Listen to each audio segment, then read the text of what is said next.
Straight of Hormuz வெளியில் வந்து America தன்னுடைய கப்பல் படையோடு நின்றுக்கிட்டு கடற்கொள்ளையில் ஈடுபடுது. அதை நம்ம கவனிச்சிருக்கிறோம். நீ அங்கே நின்றுட்டு எது என்ன வேணாலும் பண்ணிக்க, நான் என்னுடைய வேலையை காமிச்சிட்டே இருக்கேன்னு சொல்லிட்டு ஈரான் என்ன பண்ணானாக்க, அதாவது 2 வீலர் மூலியமாக பலுசிஸ்தான்லேருந்து நிறைய கடத்தல் ஆகுது. எங்கே? பாகிஸ்தான் வழியாக போய் எல்லாம் வந்து விலைக்கு தான், விலைக்கு ஸ்மக்லிங் மாதிரி பண்ணுறாங்க. இது வந்து பலுசிஸ்தானில் நடக்குது, பாகிஸ்தானில். பாருங்கள் எத்தனை 2 வீலர், எல்லா வண்டியிலையும் 2 பேரலு. அப்படின்னா அது என்ன இந்த அளவு அங்கே வந்து இங்கே பாருங்கள், அந்த ரூட்டு ஃபுல்லாக 2 வீலர் தான், எல்லாம் 2 பிரமில் ஒரு வண்டியில். அப்போ எந்த அளவு ஸ்மக்லிங் நடக்குதுன்னு பாருங்கள். இந்த பித்துக்குழி அங்கே போய் நின்றுக்கிட்டு நான் வந்து ஈரானுடைய வருமானத்தை தடுக்க போகிறேன்ட்டு அங்கே நின்றுட்டுருக்காப்புல. அடுத்தாப்புல பாரசீகத்தின் எதிர் தாக்குதல், ஈரான் ரயில் மூலம் எண்ணெய் ஏற்றுமதி செய்ய தொடங்கியதால் ட்ரம்பின் கடற்படை முற்றுகை.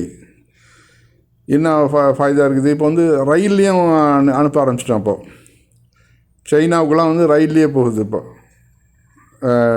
டீசல் எல்லாமே, கச்சா எண்ணெய்கள் எல்லாமே. இப்போ நீ வந்து ஒரு மார்க்கத்தை தான் நீ தடை பண்ண முடியும். இங்கே எத்தனையோ மார்க்கங்கள் இருக்குது. தரை வழி இருக்குது, ரயில் வழி இருக்குது. இதை பாருங்கள், இங்கே வந்து அழகாக போயிட்டுருக்குது, எந்த ஒரு பிரச்சனையும் இல்லாமல் ஈரானுடைய வியாபாரம் நடந்துகிட்ருக்குது.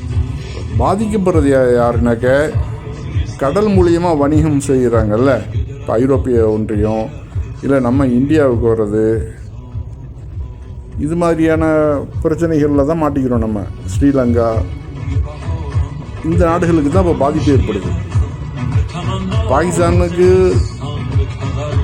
அதாவது ஸ்மக்லிங்கில் அவனுக்கும் கிடச்சிரும், பிரச்சனை இல்லை. பிரச்சனை வந்து நம்ம நாட்டுக்கு, ஐரோப்பிய ஒன்றியத்துக்கு, இதெல்லாம் பிரச்சனைகளில் தான் இருக்குது. இன்னும் வந்து நம்ம ட்ரம்ப்பு வந்து ஒரு வழிக்கு வர்றது மாதிரி தெரியல. இப்போ சொல்லிட்டாங்க ஈரான், நாங்கள் வந்து அடிக்க போகிறோம்.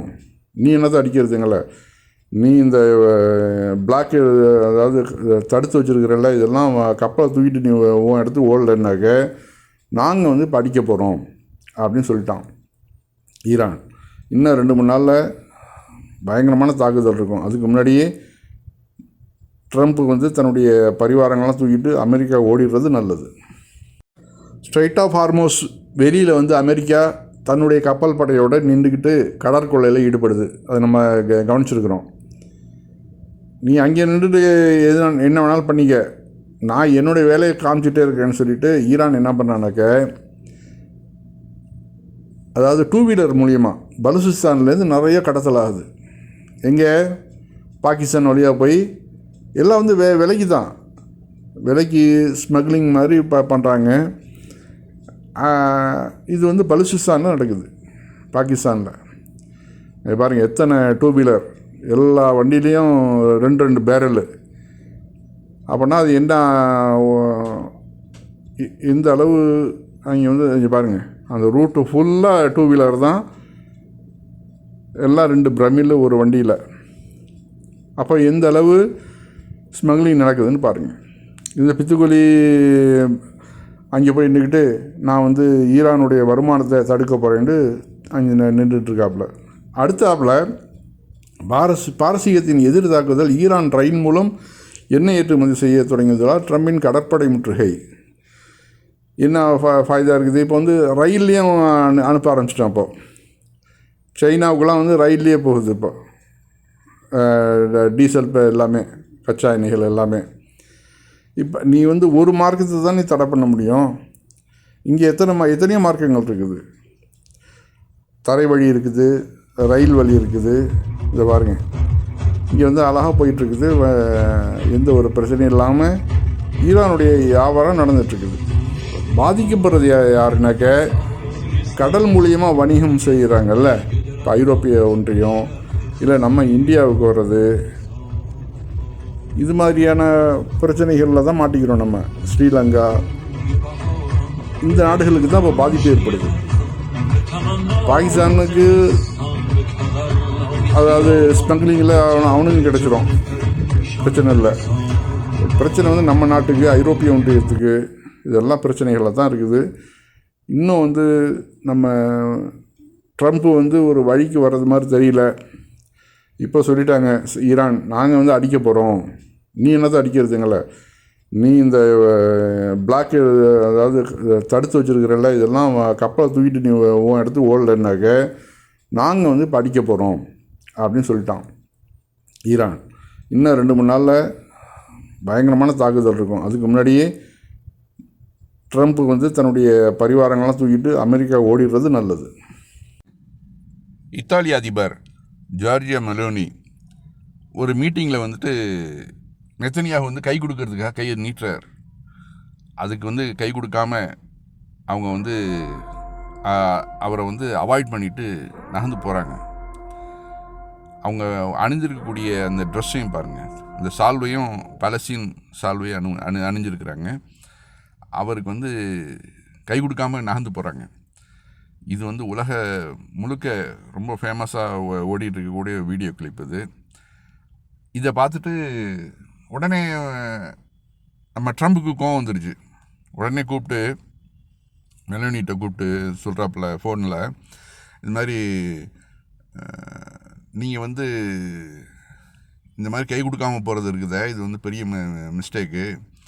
2வது, ஈரான்கிட்ட வந்து அணு ஆயுதம் வந்துச்சுனாக்க இத்தாலியை வந்து ஒரு நிமிஷத்தில் துவம்சம் பண்ணிடுவாப்புல, அதனால் ஞாபகத்தில் வச்சுங்க அப்படின்றப்போ இவங்க மெலோனி என்ன சொல்லியிருக்காங்க தெரியுங்க? அதுக்கு பதில்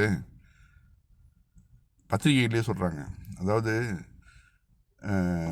ஈரான் வந்து அணு ஆயுதம் வச்சுருக்குதா வச்சிடலையா அதை பற்றிலாம் எனக்கு கவலை இல்லை. ஆனால் உலகம் முழுக்க 9 நாடுகள்கிட்ட அணுகுண்டு இருக்குது. அந்த அணுகுண்டை வந்து யூஸ் பண்ண ஒரே நாடு உங்கள் நாடு தான், அமெரிக்கா தான். ஆக யார் வந்து கண்ட்ரோல் பண்ண வேண்டியது முக்கியம் அப்படிங்கிறது இப்போ தெரியுதா அப்படின்னு சொல்லி கேட்குறத பார்க்குறோம் நம்ம. இது வந்து உண்மையிலேயே மிக சிறந்த பதில். அதாவது இறைவன் வந்து உலகத்தில் வந்து உயிரோடு இருக்கும்போதே சில பேரை அவமானப்படுத்துவான். அந்த மாதிரி தான் இப்போ நெத்தனியாகவும் ட்ரம்ப்பும் உலக நாடுகள்கிட்ட வந்து அவமானப்பட்டு நிற்கிறாங்க இன்றைக்கி. அதே போல் சைனீஸு மினிஸ்டர் அதே போல் தான் நெத்தனியாகுவை வந்து இன்சல்ட் பண்ணுறத ஒரு வீடியோவையும் நம்ம பார்த்தோம். ஆக இனி இவர்களுடைய இறங்கு முகம் ஆரம்பிச்சிருச்சு. நெத்தனியாகுவுக்கும் ட்ரம்ப்புக்கும் இறங்கு முகம் தான் இனிமேல். ஏன்னா இத்தாலி போன்ற நாடுகள்லாம் வந்து அந்தளவு சப்போர்ட் பண்ணாங்க அவங்கள.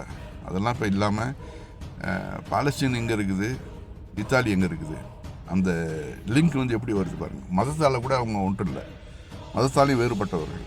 ஆனாலும் அந்த ஒரு நேர்மையின் பக்கம் நிற்கணுங்கிற அந்த எண்ணம் வருது பார்த்தீங்களா, அது வந்து உண்மையிலேயே அந்த இத்தாலியை வந்து மேலும் மேலும் இன்னும் நல்ல நிலைமை கொண்டு போவோம். போப் ஜான் பாலும் அதே போல் எதிர்த்துருக்கிறாரு நெத்தனியாகுவையும் ட்ரம்ப்பையும். உலகம் முழுக்க இப்போ வந்து நேர்மையின் பக்கம் நிற்க ரொம்ப பேர் ஆர்வப்படுறதை பார்க்குறோம். ஸ்பெயினும் அதே மாதிரி வர்றாங்க. இப்போ ஐரோப்பிய நாடுகள்லாம் ஒன்றிணைஞ்சு இப்போ இஸ்லாத்துக்கு ஆதரவாக குரல் கொடுக்க ஆரம்பிக்கிறத பார்க்கும்போது, இஸ்லாமிய மக்களுக்கு ஆதரவாக கூட குரல் கொடுக்குற பார்க்கும்போது நம்ம உண்மையிலே சந்தோஷப்படுறோம். இது வந்து தொடரணும்.